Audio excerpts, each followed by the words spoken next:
नमस्कार, आप देख रहे हैं प्राइम न्यूज और मैं हूं आपके साथ आलोक शुक्ला। आज की डिबेट की शुरुआत एक सवाल के साथ करता हूं कि समर्थन का समीकरण क्या है। क्या पंचायत चुनाव में किसान बीजेपी के समर्थन में उतर रहे हैं? यह सवाल क्यों, यह भी एक बार आप समझ लीजिए। आपको पता है, किसानों को आंदोलन करते हुए लगभग 140 दिन हो चुके हैं और कृषि कानून के खिलाफ किसानों का प्रदर्शन लगातार जारी है। इधर दूसरी तरफ यूपी में पंचायत चुनाव सिर पर आ चुका है।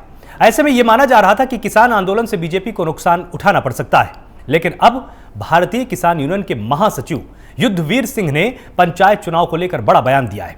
युद्धवीर सिंह का कहना है कि भारतीय किसान यूनियन बीजेपी के खिलाफ नहीं है। साथ ही पंचायत चुनाव को लेकर उन्होंने कहा कि उत्तर प्रदेश के लोग आने वाले दिनों में होने वाले पंचायत चुनाव में अपनी इच्छा के मुताबिक किसी को भी वोट कर सकते हैं। साथ ही यह भी कहा कि किसान अपने फैसले लेने के लिए पूरी तरह से आजाद है।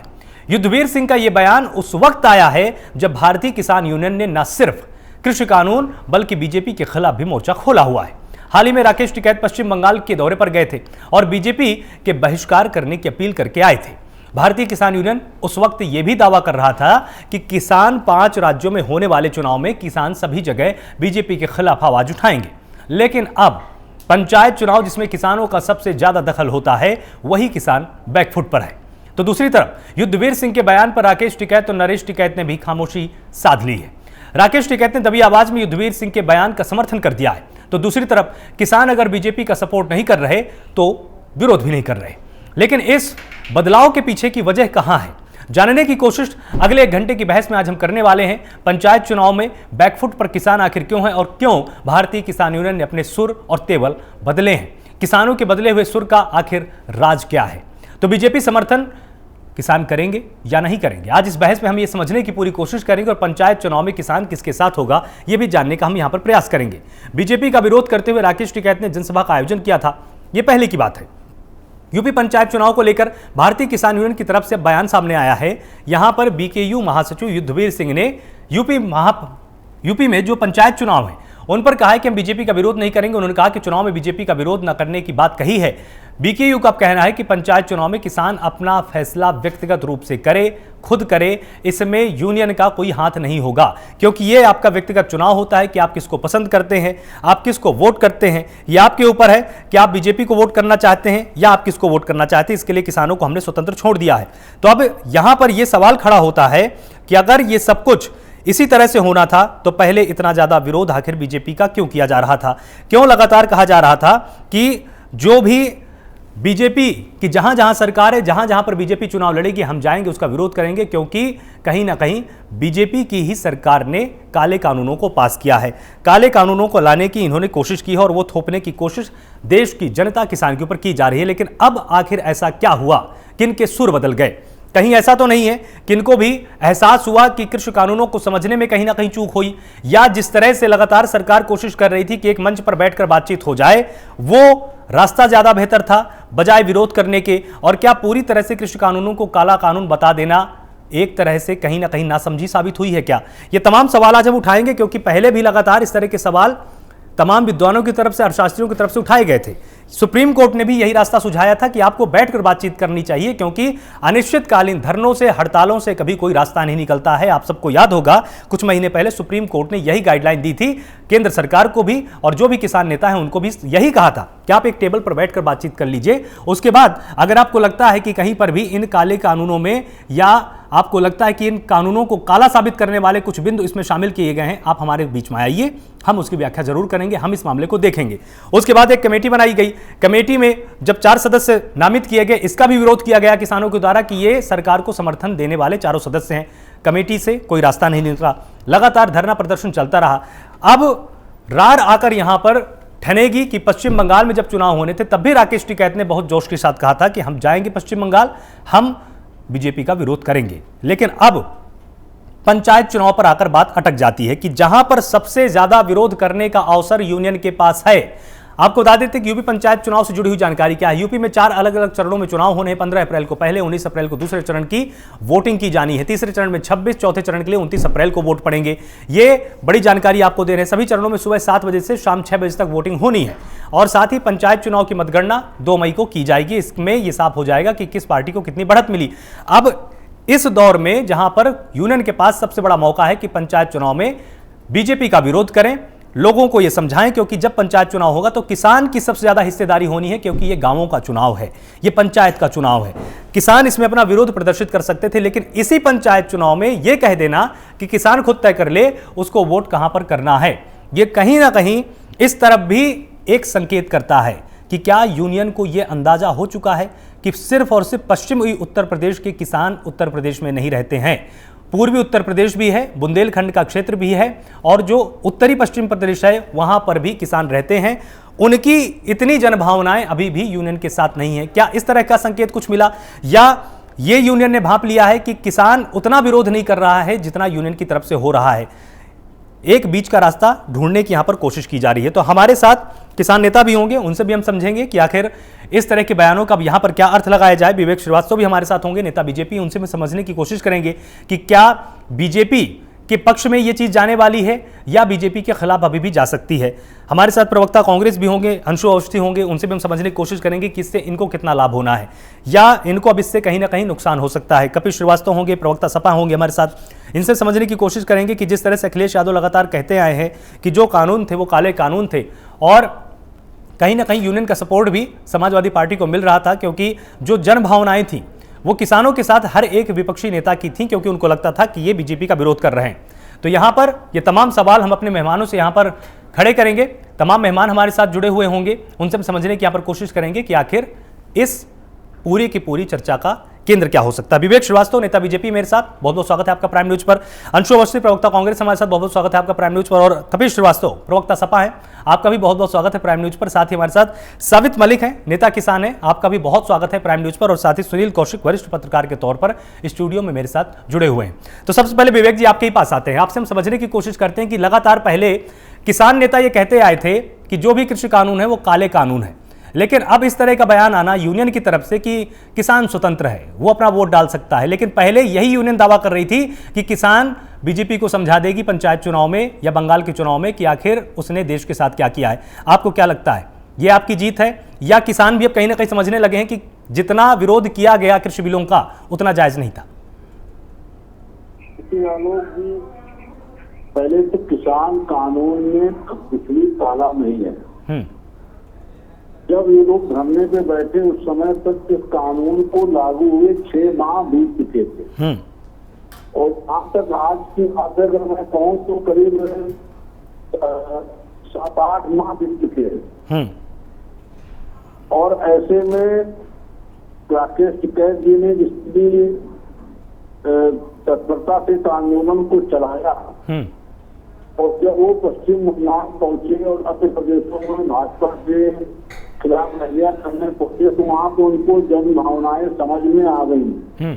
और उनको भारत का दौरा करने के बाद जहाँ तक मैं समझता हूँ इसका अंदाजा हो गया कि आम किसान इस कानून के विरोध में नहीं है, और कुछ लोग जो इस कानून को मुद्दा बना करके अपनी रोटी सेकने की कोशिश कर रहे थे, उनके हाथ में वो आंदोलन के नेता खेल रहे थे। उनको भी देर सवेर समझ में आ गया कि ये जो कढ़ाई हम चढ़ाए हुए हैं ये बहुत दिन तक आग पे चल नहीं पाएगी, क्योंकि किसानों का, आम किसानों का समर्थन इस आंदोलन में नहीं है। ऐसे में देर आए दुरुस्त आए, जो उन्होंने ये फैसला किया है हम इसका स्वागत करते हैं।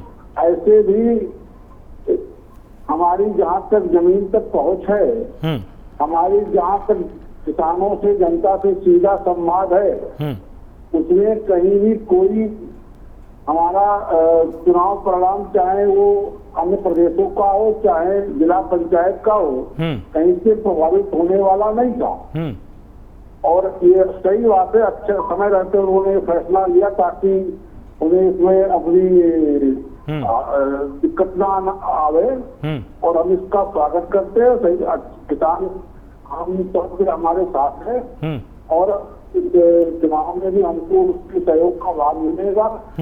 हमारी सर्वाधिक सीटें आएंगी जिला पंचायत के चुनाव में उत्तर प्रदेश में, तो एक अच्छा परिणाम लाने जा रहे हैं उत्तर प्रदेश में भी, अन्य प्रदेशों के चुनाव में।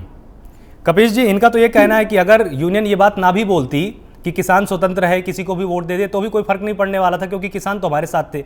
इनका ये अंदाजा कितना सही है, या किसान यूनियन के ये बोलने के बाद कुछ ना कुछ फर्क पड़ेगा उत्तर प्रदेश के पंचायत चुनाव में? देखिए, अगर कोई व्यक्ति गफलत में जीना चाहता है तो उसे गफलत में जीने दीजिए, क्योंकि जगे हुए को नहीं जगाया जा सकता, सोते हुए व्यक्ति को जगाया जाता है। अब हमारे जो भाजपा के नेता हैं विवेक श्रीवास्तव जी, वो गफलत में जी रहे हैं। मैं तो बहुत सीधी सी बात पूछ रहा हूँ, 300 जो किसानों ने अपनी शहादत बॉर्डर पे बैठ करके दी है, हमारे माननीय प्रधानमंत्री जिनके वोटों से चुन के आए थे, उन्होंने अपने दरवाजे तक उनको नहीं बुलाया। तो ये तो भविष्य तय कर देगा। किसी भारतीय जनता पार्टी के खिलाफ जो किसान का आज हिसाब किताब आपको दिखाई दे रहा है, वो ऐसा नहीं है कि खाली बस ऊपरी है। वो तो इनको अभी पंचायत चुनाव में भी पता चलेगा, 5 राज्यों के चुनाव में भी पता चलेगा।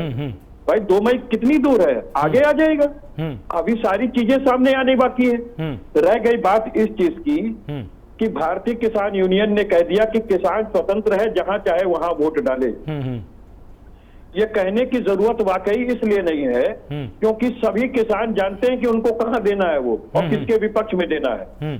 क्योंकि जो इनसे प्रेम का वातावरण चल रहा है, जिसमें 300 किसानों ने अपनी शहादत दी है, तो उनको पता नहीं है कि किसके वजह से दी है। क्या जो भारतीय किसान यूनियन के जिन्होंने इस बात को कहा है, वो इस बात को जानते नहीं कि ये 3 काला कानून मोदी सरकार ने बनाया है, ना कि और किसी ने।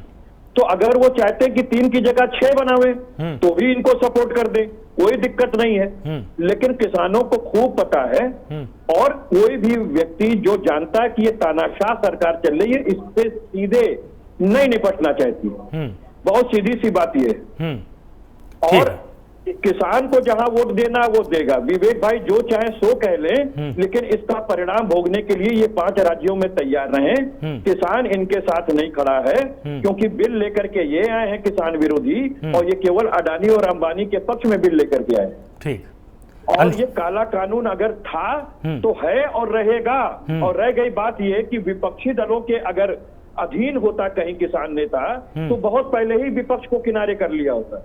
भाई हम तो, वो किसान आंदोलन कर रहा है, विपक्षी दल आंदोलन नहीं कर रहे हैं। हम तो आत्मिक रूप से उनके साथ, वो भी दूर खड़े हैं। हाँ, जिस दिन किसान हमसे कहेगा कि आप हमारे मंच पर आइए, आप हमारे साथ चलिए, हम उनके साथ चलेंगे। नहीं तो अखिलेश यादव तो गए थे ना महापंचायत में, अखिलेश यादव तो गए थे महापंचायत में, उन्होंने तो बिल्कुल खुला समर्थन किया था किसानों का। भाई तो सीधी सी बात है कि जहां पर बुलाया जाएगा हम जाएंगे, जहां नहीं बुलाया जाएगा वहां हम नहीं जाएंगे। जहां बॉर्डर पे इनका मंच सजा है वहां तो नहीं बुलाया गया था। तो जहां हमें मथुरा में बुलाया गया हम वहां पर गए। ठीक। तो जहां पे खाप पंचायतें हमें बुलाएंगी हम वहां बिल्कुल जाएंगे, और जहां नहीं बुलाएंगे वहां नहीं जाएंगे। ठीक है। अंशु अवस्थी हमारे साथ जुड़े हुए हैं। अंशु जी, लगातार आपको ये उम्मीद तो थी कि किसान विरोध करेंगे, बीजेपी का विरोध करेंगे, और कहीं ना कहीं इसका लाभ आपको भी मिलने वाला है उत्तर प्रदेश में, क्योंकि एक बहुत बड़ी पारी की शुरुआत आप लोग करने जा रहे हैं। यहाँ पर काफी साल सत्ता से दूर भले ही रही, लेकिन सबसे अच्छा मौका आपके ही पास है, क्योंकि आपका कोई ऐसा हिसाब नहीं है जो कि जनता आपसे मांग सकती है। इवन आप जाके हिसाब जाके समझा सकते हैं, चाहे वो समाजवादी पार्टी का हो, बसपा का हो, भाजपा का हो। आपको क्या लगता है, इससे अब आपको नुकसान होने वाला है? जिस तरह से बीजेपी विरोध की बात अस्वीकार कर दी है भारतीय किसान यूनियन, उन्होंने कहा है कि हम बीजेपी का विरोध नहीं करेंगे, अब आपको इससे नुकसान होगा कि फायदा होगा? देखिए आलोक जी, ये शुद्ध रूप से किसानों का आंदोलन है, और किसान यूनियन, किसान संगठन, ये सारे किसानों के पीछे खड़े हैं, ना कि किसानों के आगे।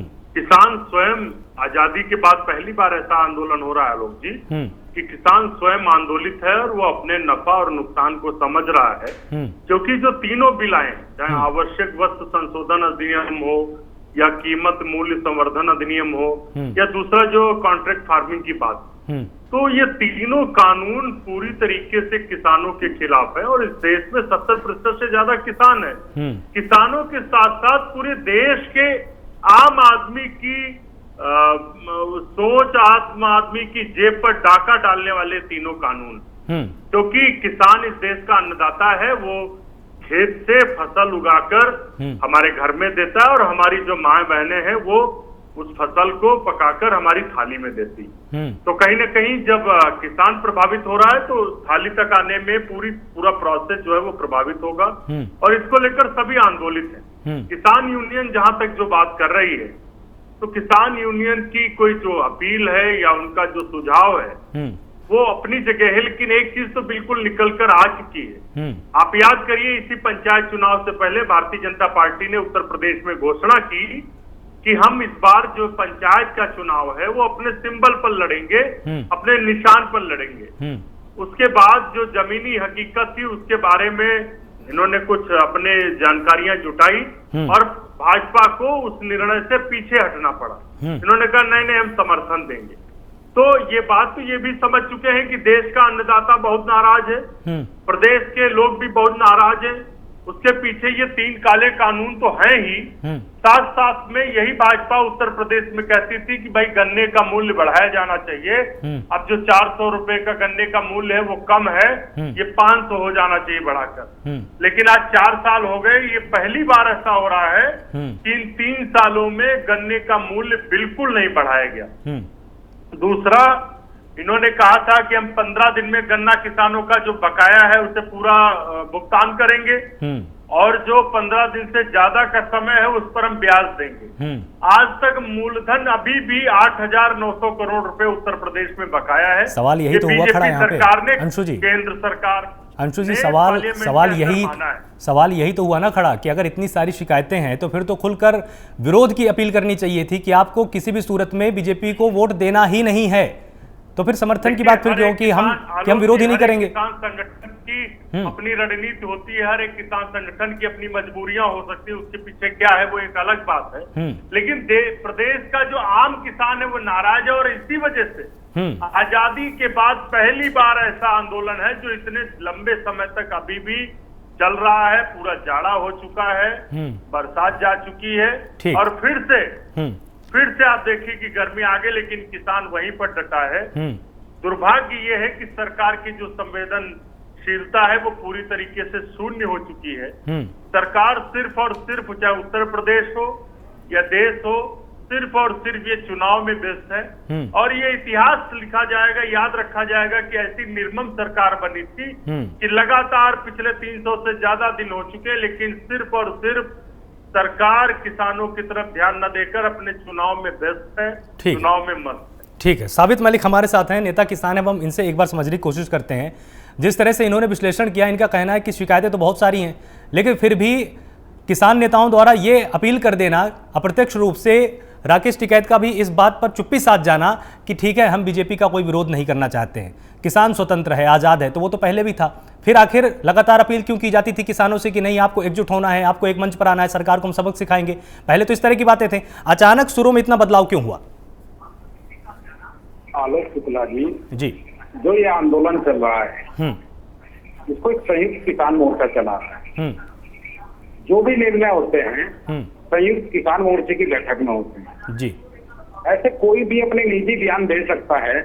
हो सकता है कि वो कहीं रास्ते में चल रहे हो, किसी पत्रकार ने पूछ लिया हो, उनका दिमाग कहीं दूसरी जगह हो, ऐसा नहीं है। संयुक्त मोर्चे ने लिखित में ये कहा है कि हम लोग बीजेपी का विरोध करते हैं। तो इसमें कहीं कोई दो राय नहीं है, लगातार कर रहे हैं, अभी भी हो रहा है। उत्तर प्रदेश में, वेस्टर्न यूपी में ये हालात है कि जिला पंचायत सदस्य के लिए बीजेपी से लोग लड़ने के लिए नहीं आ पा रहे, तमाम लोग टिकट वापस कर रहे हैं। बहुत सारी चीजें ऐसी हो गई हैं। सर, आप लोगों के ऊपर इतना प्रेशर है, इतना दबाव है सभी चैनलों पे कि किसानों को ना दिखाइए, धीरे धीरे ठंडा पड़ जाएगा मामला, किसान चला जाएगा। लेकिन ऐसा नहीं है, किसान अब की बार सोच कर आया है, उसकी अपनी मजबूरी है, उसकी अपनी मजबूरी है। साबित जी, हाँ जी, लगातार प्राइम न्यूज़ ने, आप अगर उठा के हमारी डिबेट्स को आप देखेंगे ना, तो सबसे ज़्यादा डिबेट्स हमने पिछले कुछ महीनों में किसान आंदोलन पर ही की है। हम तो कभी नहीं भागे मुद्दों से, सबसे ज़्यादा फील्ड पर हम लोग गए हैं, हमारे रिपोर्टर्स लगातार आपको कवर करते हैं, आपकी कोई भी बाइट हम नहीं छोड़ते हैं। तो ऐसा तो नहीं है कि नहीं दबाव है हमारे ऊपर, हम तो लगातार आपको दिखा रहे हैं। प्राइम न्यूज़ ने हर दिन आपको दिखाया, हर दिन प्राइम न्यूज़ दिखा रहा है, लगातार दिखा रहा है, मैं लगातार आपके साथ रहा हूँ जी। मैं कह रहा हूँ ऊपर से बहुत सारे चैनलों पर ये है कि किसानों को दिखाना बंद करिए, इनकी समस्या को दिखाना बंद करिए, किसान निराश होगा, परेशान होगा, घर चला जाएगा। लेकिन जो किसान सर्दी और ठंडी में, गर्मी में, बरसात में अपने खेतों में काम करता है, वो 2 डिग्री में दिल्ली में रहा है। अब 45 डिग्री 50 डिग्री होगी तो भी दिल्ली में रहेगा। अभी इनको पता लग जाएगा, 5 राज्यों के चुनाव आएंगे, यूपी में भी चुनाव आएंगे, ये किसान अपनी लड़ाई खुद लड़ रहा है। इसमें ना आज तक किसी भी विपक्षी पार्टी को हमने बुलाया है, ना उनसे कोई समर्थन लिया है। हम लोग अपनी लड़ाई खुद लड़ने में सक्षम है। और अगर हमारा कोई नेता अपना निजी बयान देता है तो हो सकता है कि किसान उसको भी टाल दे। किसान अपनी लड़ाई खुद लड़ रहा है। जिस दिन ये आंदोलन शुरू हुआ था 26 तारीख को, भारत के जितने भी किसान नेता थे वो सारे अपने घर में थे। इसलिए घर में थे, या तो उनको पुलिस ने नजरबंद कर लिया था या उनको कहीं ना कहीं गिरफ्तार कर लिया गया था। ये जो सड़कें खोदी गई थी, ये जो वाटर कैनन चला था, वही तो बात है कि जब इतना ज्यादा संघर्ष किया किसानों ने, तो एक किसान नेता के लिए, शीर्ष पर बैठे हुए नेता के लिए इतना आसान कैसे हो गया कि वो ये बोल दे आकर सामने कि हम किसान को इंडिविजुअल मानते हैं। सवाल यहीं पर हुआ ना खड़ा कि देखिए इतना लंबा संघर्ष है, इतना बड़ा बलिदान किसानों ने किया, तो एक शीर्ष पर बैठा हुआ नेता कैसे ऐसे बोल सकता है कि नहीं हम बीजेपी का विरोध नहीं करना चाहते। आलोक शुक्ला जी, किसी नेता के ऊपर ना लाठी चली, ना सुबह चली, ना पानी चले, ना गड्ढे खुदे, सभी लोग पीछे थे। किसान अपनी लड़ाई खुद लड़ रहा था, आज भी लड़ रहा है। और ये संघर्ष आजादी के बाद सबसे बड़ा आंदोलन है। बिल्कुल, आजादी जब तक देश आजाद नहीं हुआ था, भगत सिंह के चाचा और पिताजी ने मिलकर एक आंदोलन शुरू किया था 1906 और 7 में, जो 11 महीने चला था।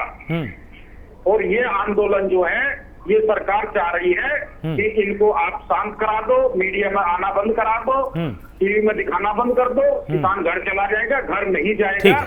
एमएसपी की गारंटी जब तक किसान को नहीं मिलेगी, किसान यहाँ से हटने वाला नहीं है। ठीक है, सुनील कौशिक जी हमारे साथ जुड़े हैं। सुनील कौशिक जी, आपको क्या लगता है किस तरह के बयानों के पीछे की मंशा क्या है? जहां पर पंचायत चुनाव में सबसे ज्यादा विरोध का मौका है किसान यूनियन के पास, अब उसी वक्त ये अपने हथियार डाल रहे हैं।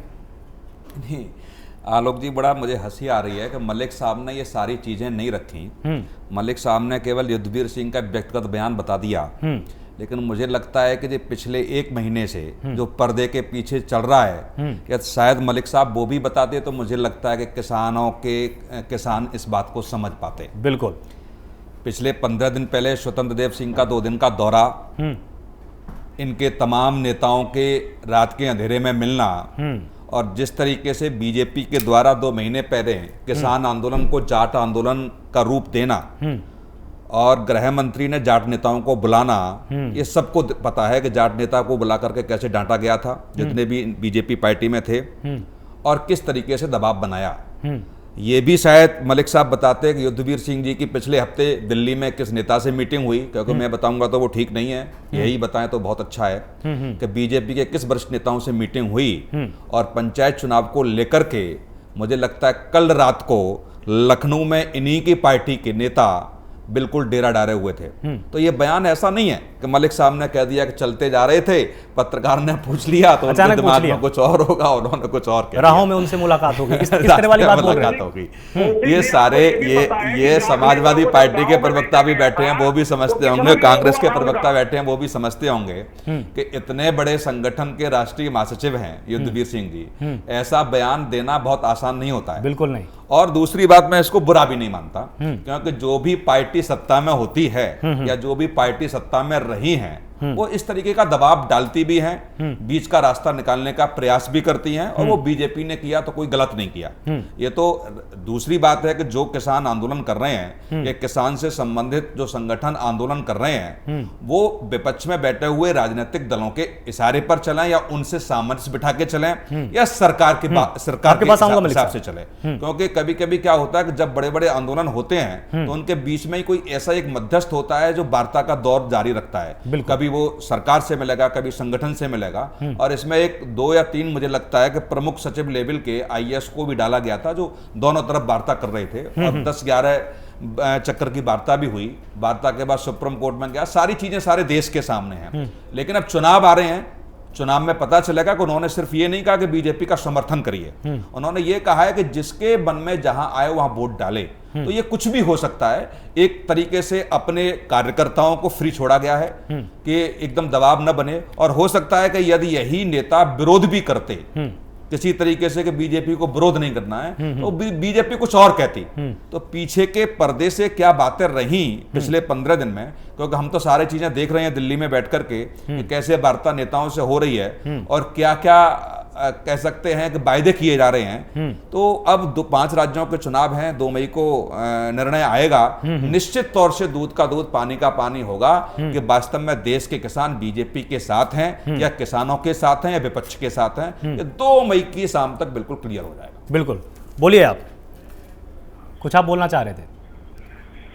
मैं ये कह रहा था, माननीय कौशिक जी जो कह रहे हैं, मैं इनकी बात से सहमत नहीं, क्योंकि जब जाट नेताओं को बुलाया गया था और उनको ये कहा गया था कि आप गांव गांव जाइए, तो उनका क्या हाल हुआ था ये भी इनको पता होगा। बिल्कुल, उनको उल्टे पांव दौड़ाया गया था, खाप पंचायतों के चौधरी द्वारा हटकाया गया था, काले झंडे दिखाए गए थे, मुर्दाबाद के नारे लगाए गए थे।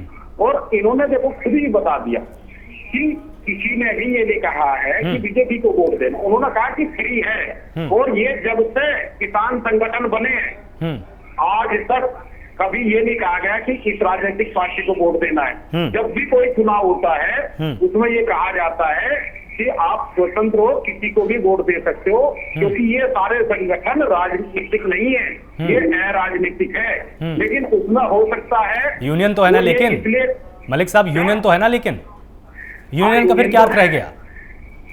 यूनियन है लेकिन वो चुनावी राजनीति नहीं करती। आप सबका स्वागत है।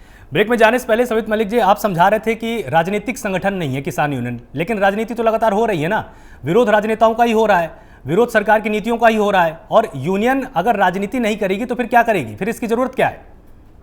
आलोक शुक्ला जी, हम लोगों ने माननीय मोदी जी को वोट दिया था। उन्होंने हमसे कई वादे किए थे कि किसान की आय दोगुनी करेंगे, एमएसपी की गारंटी होगी, 14 दिन में गन्ने का भुगतान होगा। लेकिन अभी 2022 आने ही वाला है। हमारे जो बीजेपी के मित्र बैठे हैं या और लोग बैठे हैं, ये खाली ये बता दे कि किसान की आय कितनी है। इनको यहाँ तक नहीं पता कि आय कितनी है, ये डबल तो तब करेंगे। इन लोगों का ना कोई प्लान है। सुप्रीम कोर्ट में पूछा गया था या इन्होंने कह दिया कि अभी हमारा कोई ऐसा प्लान ही नहीं है। तो अब हमको विरोध इसलिए करना पड़ रहा है कि आपने हमको जो सपने दिखाए थे, आपने जो हमसे वादे, हम कोई भी चीज ऐसी नहीं मांग रहे हैं जो इन्होंने हमको ना कही हो। इन्होंने कहा जब चुनाव में कि एमएसपी होनी चाहिए कि नहीं होनी चाहिए, किसान की आय दुगनी होनी चाहिए कि नहीं होनी चाहिए, हम वही सारी चीजें मांग रहे हैं। हमने वेट किया है, हमने 6 साल इंतजार किया है। उसके बाद जब हमको लगा है कि कोरोना काल में जब पूरा देश आर्थिक संकट से गुजर रहा था और किसान 3.5% की ग्रोथ दे रहा था, तो इनके जो मित्र हैं उद्योगपति, उनको लगा कि सारा जो कुछ बचा है इसी में बचा है, देश तो ठप हो गया। तो रात को कोरोना काल में अंधेरे में इन्होंने जो किसान को बेचने का काम किया है और हमसे इन्होंने वादा किया था कि आपकी आय दुगनी करेंगे, तो तब किसान घरों से निकला है। और किसान अब किसी भी ऐसी चीज ठीक है, विवेक जी से हम यहाँ पर जवाब ले लेते हैं। विवेक जी, इनका कहना है कि जो भी बयान युद्धवीर सिंह ने दिया है वो उनका व्यक्तिगत बयान है, यूनियन उस तरह से इसका ना तो समर्थन कर पाएगी और किसानों का भी इस बयान से कोई लेना देना नहीं है, विरोध तो आपका होकर ही रहेगा। देखिए, युद्धवीर जी का जो बयान है उन्होंने समय की नजाकत को समझते हुए बयान दिया है। और ये अच्छी बात है कि किसान अपने अपने हिसाब से चुनाव में वोट देने के स्वतंत्र है। इसको मलिक साहब भी कह रहे हैं कि हम कहीं से किसी को बात नहीं करते कि आप फला पार्टी को वोट दीजिए। इन्हें भी ये अंदाजा है कि जनता का मूड क्या है। हो सकता है कि अपनी इनकी बाध्यताएं ये खुल के ना कह पा रहे हों, युद्धवीर जी ने उसको कह दिया। बाकी चुनाव चल रहे हैं, जिला पंचायत के यहाँ चल रहे हैं, अन्य प्रदेशों में जो चुनाव चल रहे हैं, 2 मई को तस्वीरें साफ हो जाएंगी, बहुत दूरी नहीं है। तो ऐसे में बहुत ज्यादा परेशान होने की आवश्यकता नहीं है। हमारा बार बार कहना है कि जो किसान कानून लाए गए किसानों के क्योंकि ये हक भी में नहीं है। कहा गया है कि बीजेपी को वोट करो। इसमें आप लोगों को ज्यादा खुश होने की जरूरत नहीं है। किसान ऑलरेडी आपकी नीतियों से नाराज है, दुखी है। 14 दिन में गन्ने का भुगतान कह के 14 हफ्ते बीत गए हैं। आप देखो क्या स्थिति है किसान की। हम आपके बयान से न खुश हो रहे न नाराज हो रहे हैं। आपने अपना काम करना, हमने अपना काम करना है। हम किसानों के लिए काम कर रहे हैं। आपको समझ में आए तो ठीक, ना समझ में आए तो ठीक। किसान कानून पास हुए 8 महीने से ज्यादा बीत चुका है समय। किसी किसान को सारा नहीं दिखाई दिया। आप कहते हैं हमने कोरोना आप इसे काल में ताना 20,000 बताते करोड़ हैं। दिया, आज तक कुछ मिला है? इतने किसानों का दिन से पैसा उद्योगपतियों के घर में रखवा देते हो, जितना और हमारी ऊपर सरकार किसान को ने लोन दे रहे इतने हैं। समय में अरे किया, किसान को लोन नहीं इससे चाहिए, पहले तो उसको समय इससे पर ज्यादा हुआ था क्या? और सही दाम। आजादी के इतने सालों में धान, गेहूं और गन्ना तीन को छोड़ करके किसी फसल के एमएसपी नहीं घोषित की गई। हमने दलहन के दल सबको एमएसपी के दायरे में लाया। अरे डीएपी पे आपने अभी कितने रुपए बढ़ा दिए, डीजल पे 16-17 रुपए बढ़ा दिए, गन्ने पे क्यों नहीं बढ़ाया? गन्ने की फसल कहाँ से तैयार होगी? ट्रैक्टर कहीं से चलेगा? बिजली का बिल बढ़ा दिया। तो फिर तो विरोध करना चाहिए ना खुल के, फिर तो झंडा लेकर विरोध होना चाहिए ना। विरोध हम कर रहे हैं लगातार और करते रहेंगे। हाँ, हम ये लोग हमको विपक्ष की भूमिका में गिनते हैं। अरे हम किसान हैं, आपके किसान हैं, हम पहले दिन से कह रहे हैं। हम नीतियों का विरोध करते हैं, भूमिका में नहीं देखिए, विपक्ष का मतलब सिर्फ ये नहीं होता कि सामने खड़ा होकर कोई लड़ाई कर रहा है। विपक्ष का मतलब ये भी होता है कई बार कि कोई व्यक्ति सामने वाला मेरे ऐसा है जो कि मेरी विचारधारा से सहमत नहीं है या मेरी किसी नीति से सहमत नहीं है, तो वो सामने विपक्ष के तौर पर ही तो होगा। आलोक शुक्ला जी, हम नीतियों का विरोध करते हैं, करते थे, करते रहेंगे, आज भी करते हैं। हमारे किसी भी संयुक्त मोर्चे ने कभी भी किसी भी नेता का विरोध नहीं किया है। हम लोग आज भी और पहले दिन से अब तक इनकी जो नीति है उनका विरोध कर रहे हैं। हम काले कानूनों का विरोध कर रहे हैं, न कि मोदी जी का विरोध कर रहे हैं। हम एमएसपी की मांग कर रहे हैं, न कि इनको ये कह रहे हैं कि सांसद से अपने घर आ जाओ। हम ये नहीं कह रहे कि आप हमारा ट्रैक्टर पराली पत्ती और ट्रैक्टर वाला कानून बनाइए। हमने ये तो नहीं कहा कि आप जो है हमको नए ट्रैक्टर दे दीजिए। हमने इनको चुना है, कहीं ना कहीं इन पर विश्वास था। अब ये जनता का विश्वास खोते जा रहे हैं। जो इन्होंने वादे किए थे उन्हीं को हम मांग रहे हैं। हम अलग से कुछ नहीं मांग रहे हैं। लेकिन इनको इतनी शर्म आनी चाहिए कि 350 किसान शहीद हो गए हैं। 2 मिनट का मौन रखने के लिए इन पे टाइम नहीं है, और ये किसान से वोट की उम्मीद करते हैं। ठीक है कपिश जी से अब हम एक चीज यहाँ पर समझने की कोशिश करते हैं। कपिश जी, जिस तरह के ये बयान सामने आए, जिस तरह से अब यहाँ पर राजनीति ने अपना रुख बदला है, आपको क्या लगता है? क्या बीजेपी की तरफ से कुछ पर्दे के पीछे चल रहा है क्या, जिसके चलते युद्धवीर सिंह ने इस तरह का बयान दे दिया? राकेश टिकैत से इस पे सफाई मांगी गई तो उन्होंने भी अप्रत्यक्ष रूप से इसी बयान का चुपचाप समर्थन कर दिया। कुछ चल रहा है क्या पर्दे के पीछे? ये पीछे कर ले, पर्दे के आगे कर ले, लेकिन ये हमको एमएसपी दे दें और 3 कानून वापस ले लें। हम हमसे कोई बात ना करें, ये मन की बात करें, टीवी पे आए और शाम को घोषणा कर दें कि अब हमारे मन में ये आया है कि हर किसान को उसको एमएसपी मिलेगी। अरे जब सरकार हमारा गेहूं 1975 रुपए में खरीद रही है, तो ऐसी क्या मजबूरी है कि उद्योगपतियों को 1400 रुपए में बिकवाना चाहती है? हम खाली इतनी तो मांग कर रहे हैं कि जो आपकी सरकारी एजेंसियां हैं, जो भाव तय करती हैं, जिसको आप मिनिमम सपोर्ट प्राइस बताते हो, मिनिमम उसको, और आप उस भाव में खरीद रहे हो, तो दूसरे को सस्ता क्यों बिकवाना चाहते हो? ठीक है, आपकी बात यहाँ पर आ गई समझ में। अंशु अवस्थी, अब जब आप जनता के बीच में जाएंगे तो आपके सामने भी अब एक चुनौती यहाँ पर ये आने वाली है कि किसानों को जब आप समझाएंगे ना किसान आंदोलन को लेकर, तो जो यूनियन सबसे ज्यादा विरोध कर रही थी वो अपने कदम अब धीरे धीरे पीछे की तरफ खींच रही है। आप अब जनता को कैसे समझाएंगे कि जो कृषि बिल लाए गए वो किसान विरोधी हैं और किसानों के हित में आपके पक्ष में वोट करना ज्यादा बेहतर है, ना कि बीजेपी के? देखिए, यहाँ पर अभी ये बात बिल्कुल साफ हो गई है कि जो 40 किसान संगठन है वो इस किसान आंदोलन का नेतृत्व कर रहे हैं। अब एक किसान संगठन के एक पदाधिकारी ने अगर कोई बात कही है तो वो पक्ष में तो बिल्कुल नहीं कही। ये नैरेटिव कहीं पर इस तरीके का नहीं बना है कि उन्होंने कोई अपील की हो कि नहीं आप भारतीय जनता पार्टी को वोट दीजिए। और दूसरा जो रही किसानों के बीच जाने की बात, किसान भी आज इस बात को समझ रहा है कि सबसे ज्यादा अगर किसी ने किया है तो कांग्रेस पार्टी ने किसानों के साथ किया है, उनके लिए काम किया है। भूमि अधिग्रहण बिल लाने का विषय हो या 72,000 करोड़ रुपया कर्ज माफ करने का विषय हो, हमने कभी भारतीय जनता पार्टी की तरीके से और उनके नेताओं की तरीके से किसानों से झूठ बोलने का काम नहीं किया।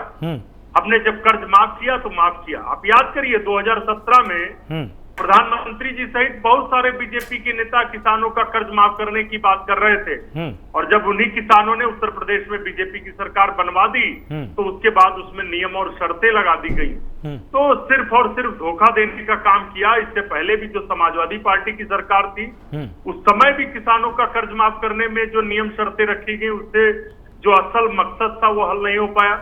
तो किसानों को लेकर कांग्रेस पार्टी हमेशा श्री राहुल गांधी जी लगातार किसानों की बात रख रहे हैं, आवाज उठा रहे हैं। आज भी सबसे ज्यादा अगर किसानों की कोई लड़ाई विपक्ष में लड़ रहा है तो कांग्रेस पार्टी लड़ रही है, राहुल गांधी जी लड़ रहे हैं और प्रियंका जी लड़ रही हैं। तो किसानों के बीच हमें जाने में कोई आपत्ति नहीं है। देखिए, ये सरकार पूरी तरीके से अनुभवहीन है और फेल हो चुकी है, क्योंकि भारत एक प्रमुख कृषि निर्यातक देश रहा है। आज कृषि के मामले में एक समय था जब हम विदेशों से अनाज मंगाते थे, आज हम आत्मनिर्भर हैं और भारत सरकार जो इस समय है, कांग्रेस सरकार के समय जो हमने जितना निर्यात किया तो कहीं ना कहीं इन्होंने पूरे देश में, पूरे विश्व में प्रधानमंत्री जी ने यात्राएं तो की, लेकिन वो सिर्फ औपचारिक बनकर रह गई, क्योंकि कांग्रेस पार्टी के समय जितनी हमारी कृषि उपज थी उसका निर्यात होता था, उसका मात्र 15% इस सरकार में निर्यात हो पा रहा। तो आप किसानों के ऊपर तोहमत मत गढ़िए, ये अपनी विफलता को स्वीकार करिए कि आपकी गलत नीतियों के चलते जो एग्रीकल्चर एक्सपोर्ट हो रहा था, निर्यात दूसरे देशों को हम अपना अनाज बेच रहे थे, जिससे किसानों की आर्थिक विकास दर 4.3% हुई थी। आज आप देखिए वही घटकर 2% के आसपास आ गई है। तो सच्चाई यही है कि बीजेपी सरकार की जो नीतियां हैं उनसे जो कृषि उपज है उसका निर्यात कमजोर हुआ है। और दूसरा, हम तो मांग करते हैं, एक अनुरोध करते हैं, बार बार हमने कहा है, आप जिस तरीके से गन्ना किसानों का हम गन्ना प्रत्येक ग्राम जनपद स्तर पे, न्याय पंचायत स्तर पे गन्ना क्रय केंद्र लगाकर गन्ना खरीदते हैं, इसी तरीके से आप अनाज भी खरीद लीजिए। एक तहसील में मैं आपको बताऊं, एक तहसील में सरकारी विपणन केंद्र का मात्र एक केंद्र खुला था पिछली बार धान के विषय में, हमारे हरदोई जनपद के संडीला तहसील में सिर्फ एक क्रय केंद्र खुला था। अब बताइए, एक तहसील जिसकी परिधि कम से कम 25-30 किलोमीटर की है, अब बेचारा अगर किसान अपना धान लेकर जाता है और वहां पर जो विपणन निरीक्षक है वो ये कह दे कि साहब ये गंदा है, ये खराब है, हम अभी 4 दिन नहीं ले पाएंगे। तो आप गांव अगर किसान क्रय केंद्र खोल दें अनाज खरीदने के लिए अपने न्यूनतम समर्थन मूल्य पे, विवाद ही खत्म हो जाए। दूसरा, आप तीनों कानून लाए, आप ये उसमें एक चीज और एक लाइन बढ़ा देते कि जो कंपनियां हम प्राइवेट सेक्टर की एग्रीकल्चर सेक्टर में उतार रहे हैं, हम एमएसपी पर उनको लेना बाध्यकारी होगा, कानूनन मान्य होगा, उनको एमएसपी पर मिनिमम सपोर्ट प्राइस पर खरीदना, सारे विवाद खत्म हो जाते। आप एमएसपी को कानून का हिस्सा इसीलिए नहीं बना रहे क्योंकि जो कंपनी इंडियन कंपनी एक्ट है, यदि आप उसमें कानून बना देंगे तो उन कंपनियों को भारत सरकार के कानून को मानना पड़ेगा, सारी समस्या ही खत्म हो जाएगी। लेकिन आप इसीलिए कि आपकी नियत सिर्फ और सिर्फ अडानी अंबानी को फायदा पहुंचाने की है, आपकी नियत किसानों को फायदा पहुंचाने की नहीं। ठीक है, कपिश श्रीवास्तव हमारे साथ जुड़े हुए। कपिश जी, जिस तरह से अब ये इस तरह के बयान आए हैं, आपको क्या लगता है पंचायत चुनाव में किस तरह से समीकरण बदलेंगे और समाजवादी पार्टी की अब क्या रणनीति होने वाली है? देखिए, बहुत सीधी सी बात है कि जो आप जिस बयान पे चर्चा करा रहे हैं उसका कोई महत्व नहीं है, इसलिए कि उन्होंने कहीं ये नहीं कहा है कि भारतीय जनता पार्टी को वोट दे देगा किसान। उन्होंने ये कहा कि हम किसानों को अपील करते हैं कि वो जिसको चाहे उसको वोट दें। तो सीधी सी बात है, जो आदमी आपके 300 की शहादत के बाद आपको पूछ नहीं रहा है उसको तो देने के लिए उन्होंने कहा नहीं। विपक्षी दलों में भी तो तमाम विपक्षी दल एक साथ है भाई, कांग्रेस है, समाजवादी पार्टी है, बहुजन समाजवादी पार्टी है, रालोद है, उनका ये कहने का मतलब इनमें किसी को दे दो। भारतीय जनता पार्टी के लिए तो कोई सपने में भी नहीं सोच सकता। नहीं, लेकिन ये तो कहा गया ना कि बीजेपी का हमको विरोध नहीं करना है।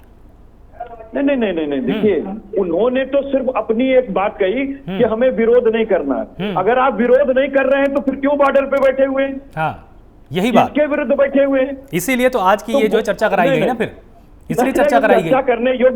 चर्चा करने योग्य ये बयान था ही नहीं, क्योंकि ये संयुक्त मोर्चा का बयान नहीं है। ये किसी एक संगठन के किसी एक पदाधिकारी का व्यक्तिगत बयान है। ये इसलिए कपीश जी देखिए कपीश जी, दरअसल इस पर चर्चा हमने इसलिए कराई, राकेश टिकैत, युद्धवीर सिंह हो गए, नरेश टिकैत, ये वो सबसे बड़े चेहरे हैं इस समय किसान आंदोलन के, जो कि लगातार हर जगह पर जाकर पहले ताल ठोंकते रहे हैं कि चाहे उत्तर प्रदेश हो, चाहे बंगाल हो, या देश का कोई भी ऐसा राज्य हो जहां पर चुनाव होगा, हम जाके बीजेपी का विरोध करेंगे। अब अगर यही अपने बयानों से पलटने लगेंगे तो किसानों के बीच में क्या मैसेज जाएगा? आप खुद हमें देखिए, नरेश टिकैत ने कोई ऐसा बयान नहीं दिया, नहीं अगर बयान दिया होता तो आपके रिपोर्टर चला रहे होते। मैं बहुत सीधी सी बात कह रहा हूं कि अगर टिकैत बंधुओं ने दिया होता बयान इस तरह का तो बताते। अभी तो पश्चिम बंगाल में जाकर के विरोध भी किया था इन लोगों ने।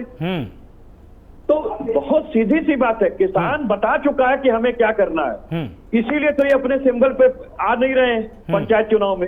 ये तो कह रहे थे ना कि हम टिकट देंगे, तो क्यों नहीं दे रहे हो टिकट भैया? टिकट दे दो अपने सिंबल पे, आपको अपना हश्र पता चल जाएगा। तो ये जानबूझ करके आप समर्थन की बात कर रहे हैं, कोई गमले पे उठेगा, कोई सूरज पे उठेगा, कोई किसी चीज पे उठेगा, ताकि ये गफलत में दुनिया रहे कि भारतीय जनता पार्टी में से इसमें कोई नहीं है। इन्हीं के अपने समर्थित लोग धीरे से खड़ा होकर कहेंगे अरे हम वो सब वैसे ही है, हम हैं आपके साथ, हम तो आपके अपने हैं, हम कह रहे हैं ना वादा, वो ये जाकर के वहां प्रचार करेंगे। तो शायद कोई इक्का दुक्का कहीं जीत के आ जाए 100 में। लेकिन हकीकत यही है कि भारतीय जनता पार्टी इस पंचायत चुनाव में खाता खोलेगी नहीं, क्योंकि अपना सिंबल ये लेके मतलब नहीं है। आपका संकेत ये है कि बयान किसी भी तरह के आए नेताओं के, किसान इस बात पर अड़ चुका है कि हम बीजेपी को वोट नहीं देंगे, यही अर्थ इसका लगाया जाए?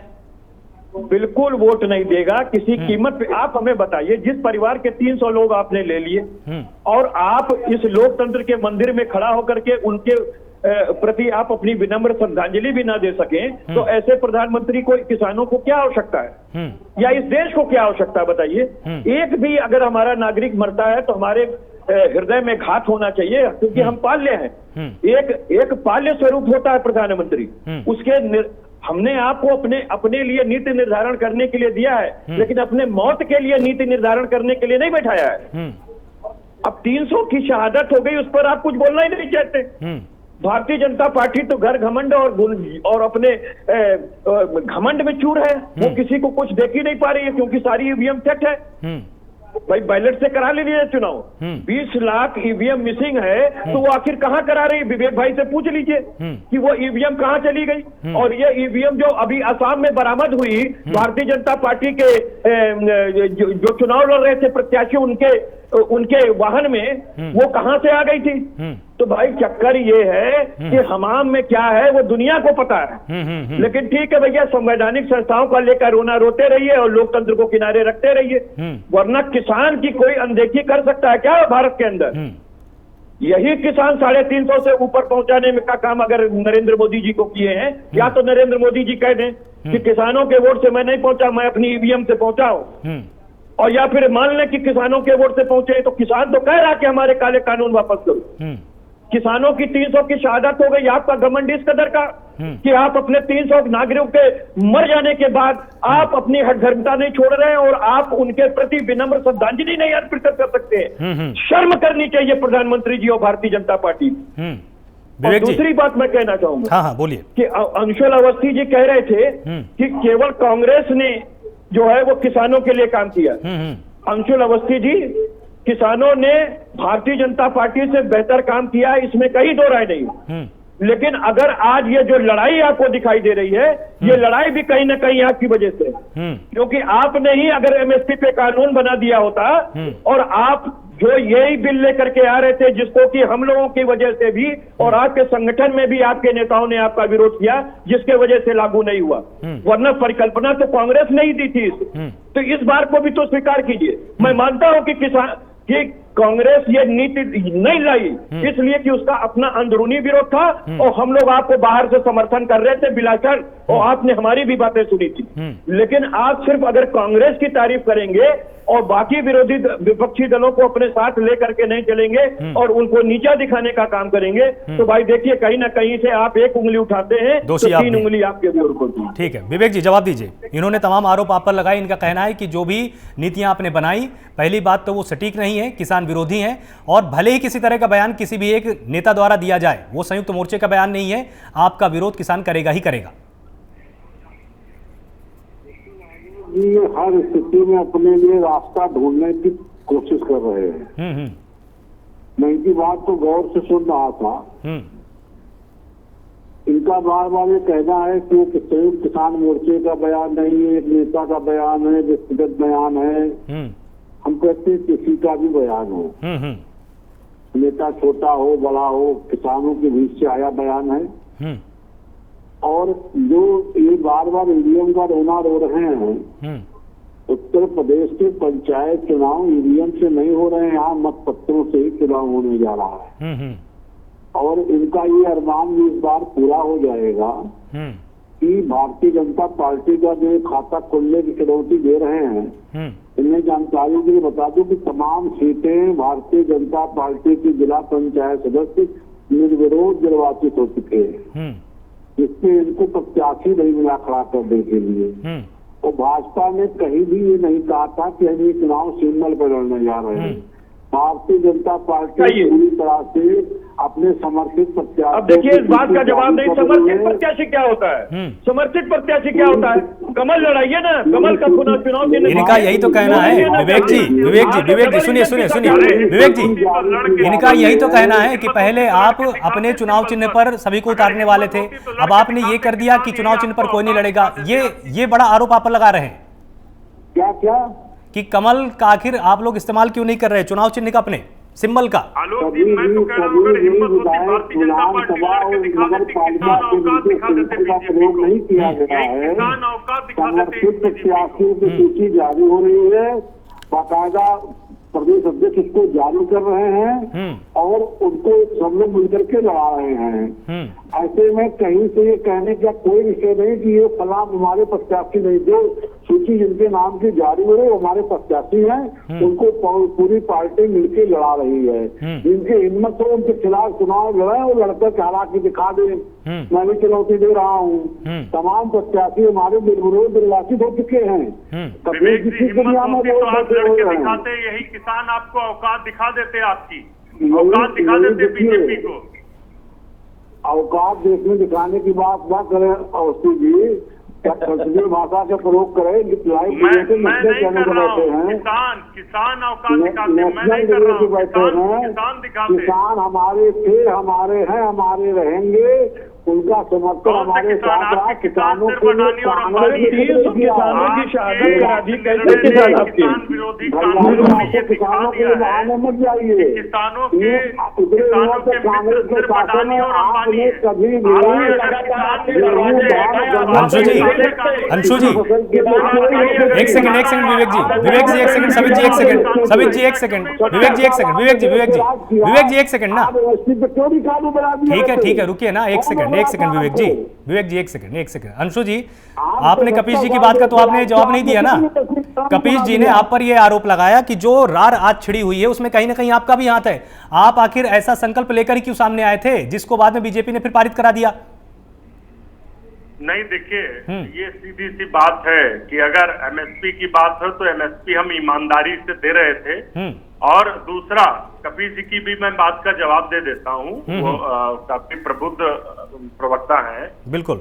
देखिए, कभी भी कांग्रेस पार्टी के जो सरकार के निर्णय थे उन पर कभी भी देश के लोगों ने शंका नहीं जाहिर की।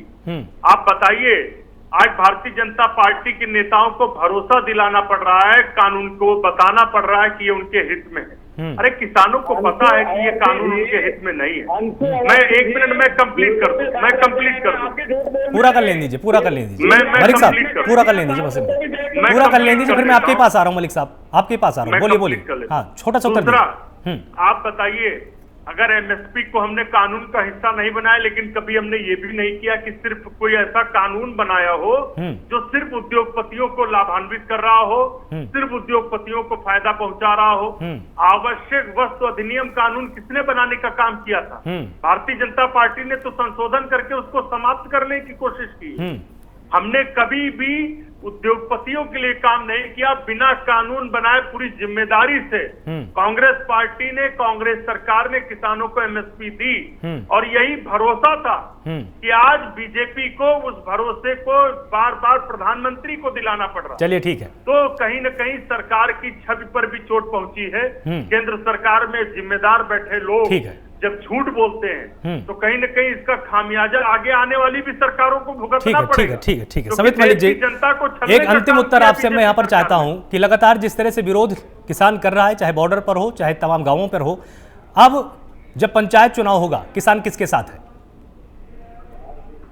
आलोक शुक्ला जी, सबसे पहले मैं बता दूं, ये सारे लोग जो कह रहे हैं सारे किसान के हमदर्द होते हैं, लेकिन कब होते हैं? जब होते हैं जब ये विपक्ष में बैठे होते हैं। बिल्कुल। और जब इनको सत्ता मिल जाती है, चाहे कोई सी भी पार्टी हो, किसान को खिलौना समझती है और उसको वोट लेकर उसको यूज कर नींबू की तरह निचोड़ कर छोड़ देती है। और जब ये विपक्ष में होते हैं सारे हमदर्द होते हैं।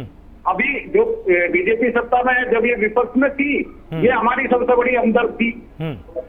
आज जितने विपक्षी दल हैं ये सारे हमदर्द बने हुए हैं। भैया हमको हमदर्दी नहीं चाहिए, हमको चाहिए हमारे निर्णय, हमारे पक्ष में निर्णय, हमको समय पे भुगतान और सही भुगतान, हमारा फसल का वाजिब दाम और सही भुगतान। और जो विरोध की बात है, किसान कैसे भूल सकता है? हमारे परिवार के 350 लोग शहीद हो गए हैं, हम आकर इनके दरवाजे पर बैठे हैं, इनके दरवाजे हमारे लिए बंद हैं। अरे हम तो इनके लिए वहाँ लगातार लंगर चला रहे हैं, आइए हमारे पास बैठिए, खाना खाइए। ये खाना खाने बंगाल जाते हैं, वहाँ जाकर माननीय गृह मंत्री जी, माननीय प्रदेश राष्ट्रीय अध्यक्ष इनके बंगाल में किसान के घर जाकर खाने का नाटक करते हैं। जो किसान दिल्ली आया हुआ है वो खाना भी वहीं बना रहे हैं, ये क्यों नहीं चले जाते? कितनी दूरी है? 4 किलोमीटर, 5 किलोमीटर। अगर देश का कोई बड़ा नेता, सक्षम नेता वहां पर जाकर किसान से बात कर ले तो हो सके समस्या का हल हो जाए, किसान जाकर खेती बाड़ी करे। लेकिन ये लोग ये कहते, कोई कह रहा पर्दे के पीछे हो रहा है कहीं उसके, हम कह रहे भैया जो मन हो वो कर ले, लेकिन एमएसपी दे दे। किसान खुशी खुशी जाएगा, इनको वोट भी दे देगा, लेकिन ये एमएसपी तो दे दे। विपक्ष को राजनीति करने का मौका ये दे रहे हैं। ये नक्सली कहते हैं, नक्सलवाद को विदेशों में। ठीक है, तो मतलब आपकी बातों से बिल्कुल साफ है कि बीजेपी का और सरकार का विरोध आप करने वाले हैं, ये आपकी बातों से बिल्कुल साफ है। आप सभी मेहमानों का बहुत बहुत शुक्रिया, आप सभी ने अपना अपना यहाँ पर पक्ष रखा और ये बात तो बिल्कुल साफ है कि भले ही युद्धवीर सिंह ने जैसा भी बयान दिया है, लेकिन किसान नेता की टिप्पणी तो यहाँ पर यही साबित करती है कि किसानों के अंदर अभी भी गुस्सा है। और इस बयान को जो युद्धवीर सिंह ने दिया, राकेश टिकैत ने उसका मौन समर्थन किया।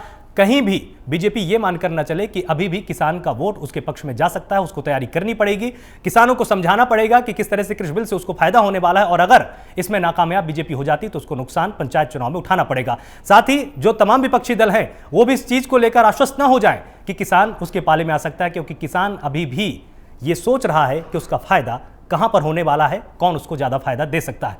आप सभी का बहुत बहुत शुक्रिया इस पूरी बहस का हिस्सा बनने के लिए। लगातार जुड़े रहिए प्राइम न्यूज के साथ। नमस्कार।